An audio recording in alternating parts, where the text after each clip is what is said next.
नमस्कार, मैं doctor Ketan Patel, NEOM hospital Dahod. आज इंटरनेशनल वुमेंस डे के अवसर पर आप सबको बहुत सारी शुभकामनाएं।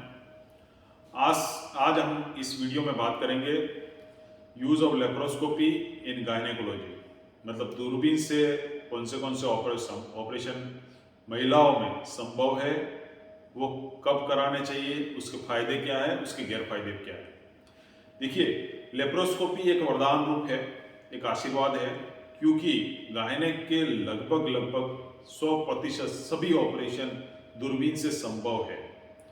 कौन से ऑपरेशन संभव है? जैसे कि अनमेरिड गर्ल है जिसको शादी नहीं हुई, उसमें अगर बच्चादानी में कोई गठान हुई, या तो फिर उसकी वजाइनल एजेनेसिस है, या तो फिर उसको ओवेरियन सिस्ट हुई या एंडोमेट्रियोसिस हुआ, कुछ भी हुआ, इसको बड़ा चीरफाड़ करने की ज़रूरत नहीं है, क्योंकि अनमेरिड गर्ल में कॉस्मेटिक इंपॉर्टेंस रहता है, तो उसमें एक छोटे से छेद से हम लेप्रोस्कोपी से इसको आसानी से ये ऑपरेशन कर सकते हैं।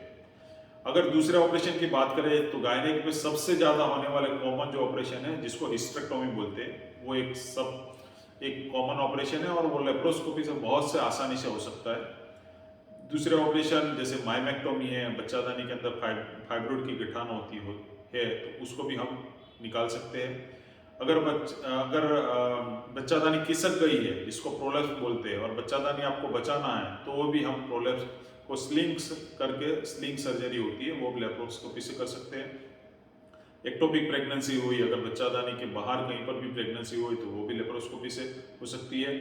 बच्चादानी के अंदर गठान हुई, जिसको माइमेक्टोमी बोलते हैं, वो कर सकते हैं। अंडाशय के अंदर गठान हुई, ओवेरियन सिस्ट हुई दोनों ओवरीज में या एक ओवरी में, तो भी निकाल सकते हैं। या तो फिर एंडोमेट्रियोसिस, जिसको बोलते हैं कि जो खून के धक्के है वो लग गए, या तो एंडोमेट्रियोटिक सिस्ट है, चॉकलेट सिस्ट है, ये सारी जो ऑपरेशन है, एंडोमेट्रियोसिस का जो ऑपरेशन है, वो अगर लेप्रोस्कोपी से किया जाए तो ओपन से भी बेहतर तरीके से कर सकते हैं, क्योंकि उसमें जो लेप्रोस्कोपी में हमको मैग्निफिकेशन मिलता है, जो चीज़ होती है उससे बहुत बहुत गुना ज़्यादा मैग्नीफाइड करके देख सकते हैं। तो छोटी से छोटी सी चीज़, छोटी से छोटी बीमारी हम बड़ी करके देख सकते हैं और उसको आसानी से हम निकाल सकते हैं। और लेप्रोस्कोपी से गायनेक के सभी तरह के कैंसर के ऑपरेशन, जैसे बच्चादानी की जो मुख होता है, सर्वाइकल कैंसर है, मेट्रियम कैंसर है, या तो ओवेरियन कैंसर है, अर्ली स्टेज में अगर उसका डायग्नोसिस हुआ, तो हम कंप्लीटली 100% क्यूरेशन के साथ उसको लेप्रोस्कोपी से कर सकते हैं। अब लेप्रोस्कोपी क्या है? लेप्रोस्कोपी एक दूरबीन है, जिसको हम पेट में एक छोटे से 2 सेंटीमीटर के होल से अंदर पेट के अंदर जाता है, और उससे फिर जो भी चीज़ होती है वो मैग्निफिकेशन सामने स्क्रीन में देखा जाता है, और फिर एक छोटे से इंस्ट्रूमेंट 5 mm या 10 mm के जो इंस्ट्रूमेंट होते हैं, वो उससे हम जो भी दिक्कतें होती है वो इजीली ऑपरेशन कर सकते हैं। इसके फायदे क्या है? लेप्रोस्कोपी के फायदे क्या है? सबसे बड़ा फायदा लेप्रोस्कोपी का यही है कि इसमें स्कार नहीं आता। जैसे ओपन का ऑपरेशन आप मतलब पेट खोल के ऑपरेशन करते हैं, तो उसमें लंबा चीरा, जैसे जितनी बड़ी बीमारी इतना बड़ा चीरा लगाना पड़ता है, तो वो चीरा लगाते हैं तो उसके घाव में इन्फेक्शन होना, घाव मतलब कॉस्मेटिकली भी आपको उसका जो स्कार है वो बाद में दिखता है, उसका पेन होता है।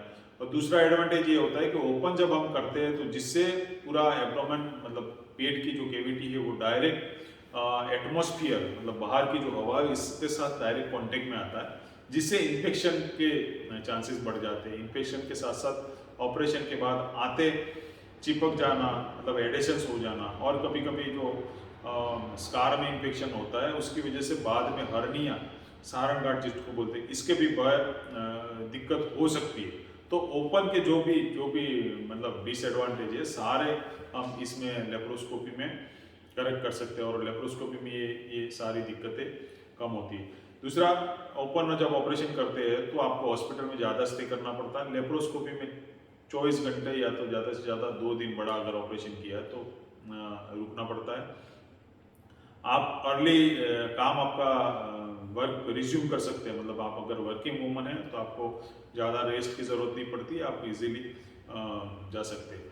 सबसे बड़ा एडवांटेज ये है कि ओपन ऑपरेशन करते हैं तो लेप्रोस्को मतलब ओपन ऑपरेशन में स्पाइनल एनेस्थीसिया, जैसे पीछे रीढ़ की हड्डी में हम एक इंजेक्शन देते हैं जिससे नीचे का भाग बेहोश हो जाता है। इसमें हम जनरल एनेस्थीसिया देते हैं तो इसमें रीढ़ की हड्डी में कभी बाद में जो दिक्कत होती है वो परेशानियाँ नहीं होती। अब इसका डिसएडवांटेज क्या है? डिसएडवांटेज एक तो ये सब जगह अवेलेबल नहीं है क्योंकि इसका लर्निंग कर्व डॉक्टर्स के लिए भी बहुत ज़्यादा है और इसका सेटअप जो ऑपरेशन का सेटअप होता है या तो इसके इंस्ट्रूमेंटेशन होते हैं वो भी कॉस्टली होते हैं, तो ये सब जगह पे अवेलेबल नहीं है। दूसरा इसका डिसएडवांटेज ये थोड़ा सा कॉस्टली ऑपरेशन होता है क्योंकि ऑब्वियसली सेटअप कॉस्टली है तो इसकी कॉस्ट मिनिमम ज़्यादा है, ऐसा नहीं है कि ये बहुत सी ज़्यादा हो। और बाकी तो इसका दूसरा कोई डिसएडवांटेज, सभी ऑपरेशन अगर लेप्रोस्कोपी से ऑपरेशन संभव है तो ओपन करने का कोई कारण नहीं। आपको ऐसा हॉस्पिटल चूज करना चाहिए कि जहाँ पर ये सारे ऑपरेशन लेप्रोस्कोपी, ओपन और वजाइनल जो भी रूट से होते हैं सारे ऑपरेशन अवेलेबल हो, तो उसमें से आप बेस्ट आप चूज कर सकते हो। अब लोगों के बहुत सारी गलत फहमियाँ होती है कि लेप्रोस्कोपी से अगर ऑपरेशन करते हैं तो आधा रह जाता है, मतलब पूरा डिजीज जो पूरी जो दिक्कत है, पूरी बीमारी है वो निकलती नहीं। बहुत सारे लोग ऐसा क्वेश्चन करते हैं, ये बिल्कुल गलत फहमी है, इसमें कोई सच्चाई नहीं है। और दूसरा कि ये लाइट अंदर जाता है तो लाइट की मतलब साइड इफेक्ट होती है, ऐसा भी सुना है, लेकिन ये सारी गलत फहमियाँ हैं, लोगों की अफवाह है, इसमें कोई सच्चाई नहीं। तो लेप्रोस्कोपी एक वरदान रूप है और अभी जो लेटेस्ट टेक्नोलॉजी आई है जिसमें 3D लेप्रोस्कोपी होता है, जैसे हमारी हॉस्पिटल में 3D लेप्रोस्कोपी इससे भी ज़्यादा एडवांस है, जिसमें आप 3D टेक्नोलॉजी से जो भी मतलब सारे ऑपरेशन आप बहुत आसानी से कर सकते हैं और कम दिक्कत से कर सकते हैं। तो लेप्रोस्कोपी मैं कहूँगा कि गायनेक या तो महिलाओं के लिए एक वरदान रूप है और अगर लेप्रोस्कोपी आपको ऑप्शन दिया गया तो लेप्रोस्कोपी ही चूज करना चाहिए। Thank you.